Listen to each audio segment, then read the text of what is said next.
এই প্রতিবেদন গদি মিডিয়া দেখাবে না, আমরা দেখানোর চেষ্টা করছি, পৌঁছে দেওয়ার চেষ্টা করে চলেছি প্রতিনিয়ত। সময়ক্রমে ডিজিটাল মিডিয়া মানুষের কণ্ঠ হয়ে উঠেছে। আমরা নিরপেক্ষ নয়, মানুষের হয়ে কথা বলি। সত্য চেপে রাখতে দেব না, মিথ্যার আশ্রয় নেব না। গণতন্ত্র সেই অধিকার আমাকে দিয়েছে। রাম মন্দির প্রতিষ্ঠার পরে ভারতবর্ষের প্রায় 10 জায়গায় অশান্তির ঘটনা ঘটেছে। তার মধ্যে 4টি অশান্তির ঘটনা প্রতিবেদনের মাধ্যমে আপনাদেরকে জানাবো। পয়েন্ট 1, তেলেঙ্গানায় যুবকের নগ্ন করে ঘোরানোর ঘটনা। তেলেঙ্গানার সাঙ্গারেড্ডি জেলায় এক যুবকের নগ্ন করে ঘোরানো আর তার গোপনাঙ্গে আগুন লাগিয়ে দেওয়ার চেষ্টা করা হয়েছে। এই ঘটনাটি ভিডিও সামাজিক মাধ্যমে ভাইরাল হয়েছে।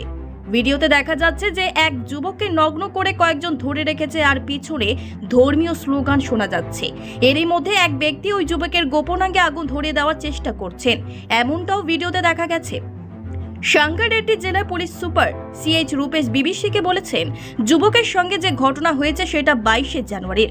তিনি বলছেন যে যুবকের নগ্ন করে ঘোরানো হয়েছে, তার বিরুদ্ধে অভিযোগ যে তিনি ধর্মীয় পতাকার অবমাননা করেছেন। দুই পক্ষের বিরুদ্ধেই অভিযোগ দায়ের হয়েছে। পয়েন্ট 2, কবরস্থানে আগুন ধরানো। বিহারের দারভাঙ্গা জেলার একটি কবরস্থানে আগুন লাগিয়ে দেওয়া হয় 22শে জানুয়ারি। কেওটি থানার অধীন খিরমা গ্রামের ঘটনা এটি। থানার ওসি রানী কুমারী বিবিসিকে বলেছেন, প্রাণ প্রতিষ্ঠার দিন 100-রও বেশি মিছিল বেরিয়েছিল। সেখান থেকেই কেউ কবরস্থানে পটকা ছুড়ে দেয়, তার থেকেই আগুন ধরে যায়। আগুন লেগে যাওয়ার পরে হিন্দু আর মুসলমান দুই পক্ষের মধ্যে তুমুল উত্তেজনা ছড়িয়ে পড়ে, কিন্তু মারামারি হয়নি, জানান মিজ কুমারী। পুলিশ নিজে থেকেই ওই ঘটনায় এফআইআর দায়ের করেছে, কিন্তু রানী কুমারী বলছেন অভিযুক্ত পলাতক। পয়েন্ট 3, মসজিদের ফটকে গেরুয়া পতাকা। উত্তরপ্রদেশের সন্ত কবির নগরে এক শোভাযাত্রা বের করা হয়েছিল।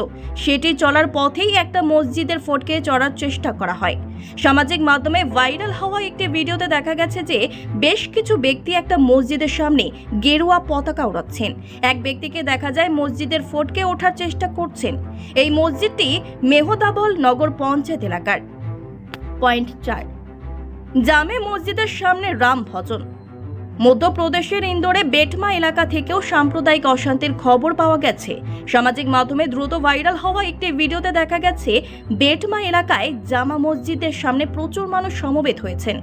ভিডিওতে শোনা যাচ্ছে যে মসজিদের সামনে রাস্তায় বসে হনুমান চালিসা বাজানো হচ্ছে, সেখানে গেরুয়া পতাকা উঠছিল।